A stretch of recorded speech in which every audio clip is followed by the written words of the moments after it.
So, welcome to the solid state electronic devices course.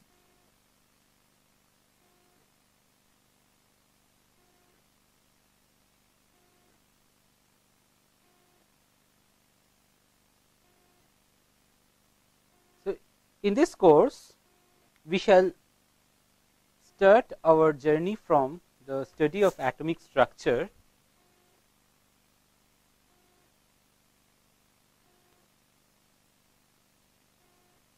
Then we shall go into the details of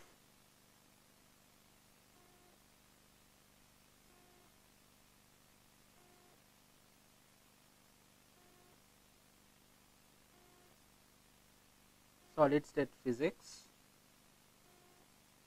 semiconductor devices,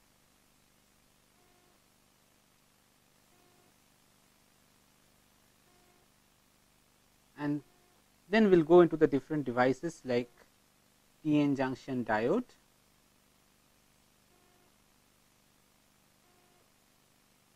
BJT,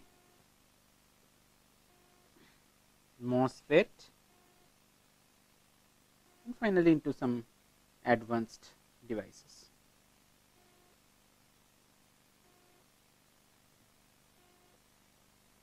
So, we begin our discussion with the discussion of atomic structure. It is kind of a recapitulation for you. You have studied a good deal of atomic structure in your class 2 level. We just have a quick recapitulation of what you learned in your class 2 level. So, in the late 19th century, we when people started studying about the properties of conduction through various kinds of matter, it was J.J. Thomson who could understand the emanation of negatively charged particles from matter, and he named those negatively charged particles as electrons. So, he basically gave his famous plum pudding model, in which there is a pudding of positive charges in which the negative charges are embedded. So, when you apply electrostatic potential across 2 points, the negatively charged particles come out of the matter and they move towards the positive electrode. This plum pudding model was quite well and good for the time being, but then Rutherford performed his famous alpha ray scattering experiment, which contradicted with the Thomson's model of matter. So, when Rutherford conducted his alpha ray scattering experiment, he found out that most of the alpha particles, which are basically the helium nucleus, so these helium nuclei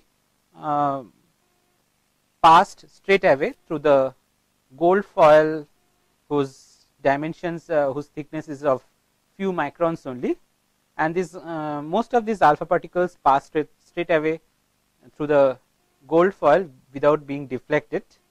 A few of the alpha particles could only suffer some significant deviation from its original direction, and one in around 20,000 alpha particles were deflected back with a velocity that is greater than the velocity with which the alpha particles were approaching the gold foil. So, this peculiarity in observation, that is the velocity with which the alpha particles were approaching the gold foil, is less than the velocity with which the alpha particles were coming back from the gold foil, certainly led to a contradiction with respect to the plum pudding model. If the positive charge particles are uniformly distributed in the whole structure, the first question is, why is this peculiarity happening to only one particle in about 20,000? Secondly, most of the particles, positively charged particles, passed the gold foil being undeflected. So, naturally this gave an impression to Rutherford that most of the space in the matter is empty, and only in a small portion of the atom, the positive charges are concentrated. Rutherford called it a nucleus. So, it was in the nucleus that all the positive charges are concentrated, and surrounding the nucleus the electrons used to revolve around in various orbits. So, the first orbit can accommodate 2 electrons, the second orbit can accommodate 8 electrons. So, Rutherford compared this structure of the atom with that of a solar system. Just as the sun is located at the center of the solar system and planets are revolving around the sun in orbits, so also the nucleus is sitting in the center of the atom, and surrounding the atom the electrons are revolving around the nucleus in circular orbits. Now, this model of Rutherford immediately generated lots of protests with scientists. So, first thing is that when positive charges are there and negative charges are there, there should be a electrostatic force of attraction between the two opposite charges. Now, Rutherford explained it in this way, that if the electrons are revolving round the nucleus with such a velocity such that the centrifugal force due to the revolution of the electrons round the nucleus is equal to the electrostatic centripetal force of attraction of the nucleus on the electrons, we can write this as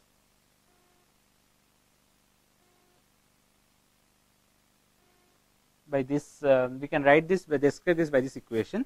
So, if we have this kind of equation being satisfied, where v is the velocity, v is the translational velocity of the electrons, r is the radius of the orbit, and q1 and q2 are the charges on the electron and proton, both of them are equal in magnitude, you know, it is 1.6 into 10 to the minus 19 coulombs. So, if this equation is, and k is basically the permittivity of free space and m is the mass of the electron. If this equation is satisfied, then we can say that the electrons can revolve around the nucleus quite stably. But on the other hand, the second objection was being raised by a group of physicists who said that this notion went against the classical theory of electrodynamics, which means that the charged particle revolving in the electric field of another charged particle would emit radiations, and in this process the energy of the charged particle will become lesser and lesser. So, in the process these electrons will follow a spiral path and ultimately fall on the nucleus. So, this would certainly lead to the collapsation of matter, but matter is quite stable. So, Rutherford failed to give an explanation to this objection being raised, but his student Niels Bohr said that these electrons basically revolve around the nucleus in their lowest energy states, and instead of infinitely possible orbits that can exist around the nucleus, electrons can stay only in certain specific orbits. So, that is how Bohr basically quantized the orbits in which the electrons can exist. But then this there were other observations also which contradicted with the model being proposed by Bohr, that is there were magnetic effects being noticed, then spin effects being noticed. So, they were basically called Zeeman effect, Stark effect. So, accordingly the models were also further modified, and later on when we Davison and Germer observed the interference and diffraction of electrons, then de Broglie gave his famous hypothesis regarding the wave particle duality of matter, and now we actually know that there is a space around the nucleus where electrons can exist, but we cannot exactly find out the place where electron is there, where electron is located at the for the time being. So, now when electrons are revolving around the nucleus, when with respect to Bohr's model, instead of that we say basically electrons are existing in various orbitals or spaces around the nucleus where there is a probability of finding the electrons. So, this again agrees with the notion of Schrodinger's wave equation, and this is currently the accepted model of the atom.